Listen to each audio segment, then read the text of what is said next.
And thank you for taking the time and putting together a really awesome report. Extremely insightful. So my name is Louis Tigh. Currently, I'm the founder of Strategic Adoption Service.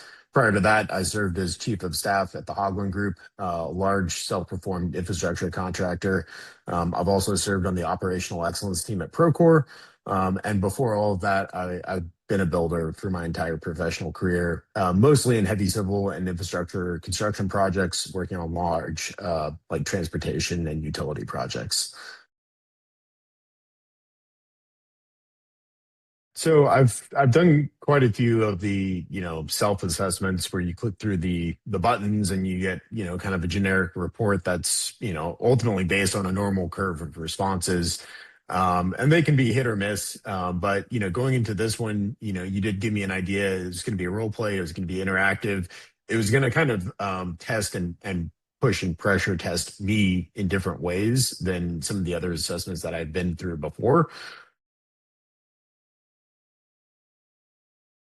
It was a fascinating experience, and honestly, it resonated so deeply with me, especially given the last probably 2 or 3 years of my career. A lot of the interactions that I've had, a lot of the challenges, and again, pulling away from the technical and really just working on the human element of it. It felt really real when we got on and you started doing the role playing. It struck a chord in me that I felt, right. So there was a familiarity sense to it of like, okay, this is the situation. It's not just like I have to answer questions. Like I'm actually dealing with a real situation, and I think that's the difference, right? Is yeah, it was role play, but like I felt and I started responding as if it was a real situation similar to one I'd been in before. um, there were definitely surprises. You threw some curveballs. A lot of the documentation that you gave kind of hints at some of the things that could possibly come. But you know, you you did a really good job of adapting kind of on the fly. I noticed that, depending on which way you go in my responses, it could have turned into a very negative situation really quickly, or it could have turned into a really constructive situation. And I tried to shape it in that route. But I mean, that is how real situations with employees with direct reports in a large organization work is you have to be very careful and understanding of how you're communicating, what your energy is like. And I feel like that really came out in the assessment. A lot of it validated things that I knew about myself, but I hadn't necessarily put a lot of formal thought or investigation into it. So kind of showed me sides of myself that I knew are there and that, come out through my actions. But it really gave a detailed understanding of how that works and fits into my larger, professional capacity. And to be honest, I learned a lot about myself, right? I learned some of the blind spots that, like, for me, it seems very intuitive, very black and white. But in an ecosystem where you're interacting with others, right? Behaviors in complex systems are extremely complicated. It gave me a lot of insight into how, what might make sense for me might not always make sense for those I'm trying to lead or work with or collaborate with. And so it gave me some very good starting points of how to develop myself and build the tools to be able to mitigate those areas of development and actually, turn them into advantages. The biggest takeaway is that I need to slow the roll a little bit sometimes. I will see a complex picture, a series of issues, a system or whatever, and I'll immediately start going towards the solution. The steps, the in betweens, right, might just kind of feel organic to me, and I might think that everybody, should feel that way, right? Hey, we're gonna go do this. Well, why are we doing this? Do I really need to explain? Like it's because X, Y, and Z, but really kind of taking the time to explain those in between sequence steps, the importance of them, and giving people time to like let those kind of percolate and soak in and saturate. Because if you don't do that and you just run, that's where you get chaos, confusion, and especially if people don't necessarily see the larger strategic picture, you're creating more friction as opposed to streamlining, the movement that you're trying to develop.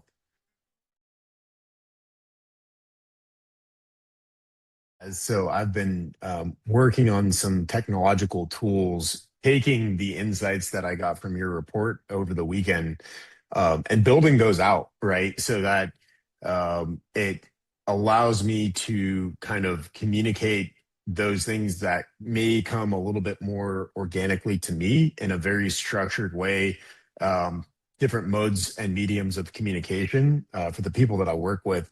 So it helps to take what I understand and what I know and disseminate that information out in a very structured, logical way.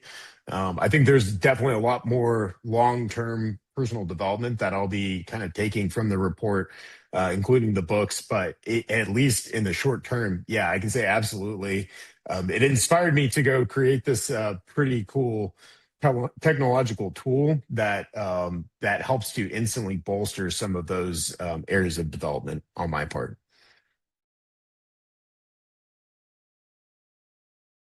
Coming from my previous role, a lot of the not only senior leadership was kind of organic and homegrown within the company. They hadn't necessarily worked in a lot of different environments, at least not all of them.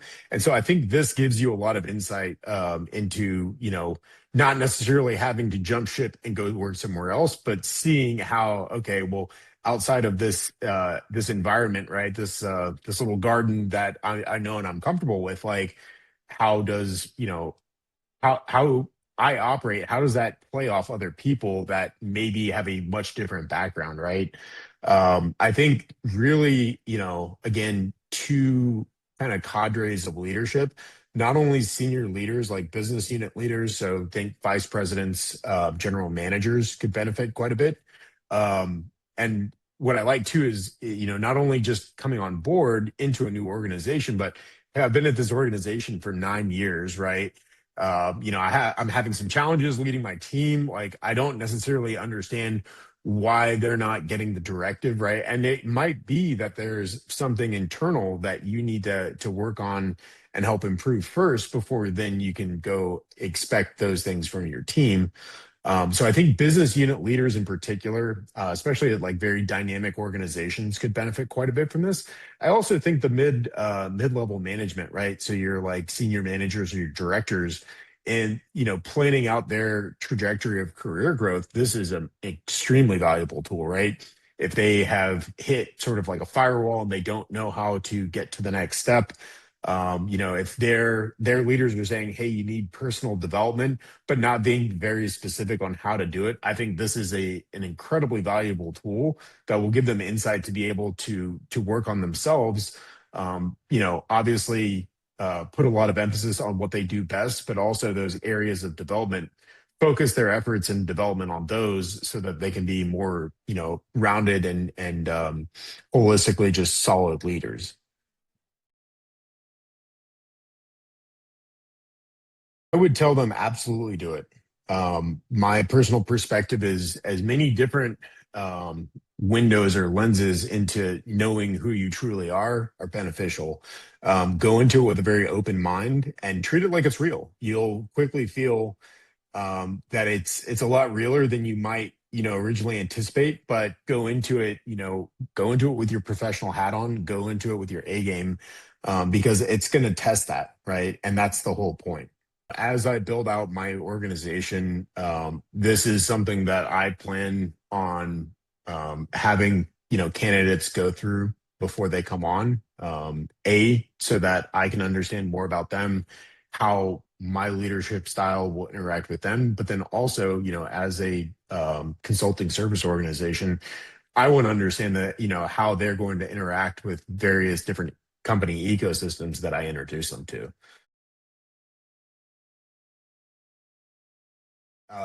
Superb experience, man. You put together one hell of a product, and I'm a huge fan.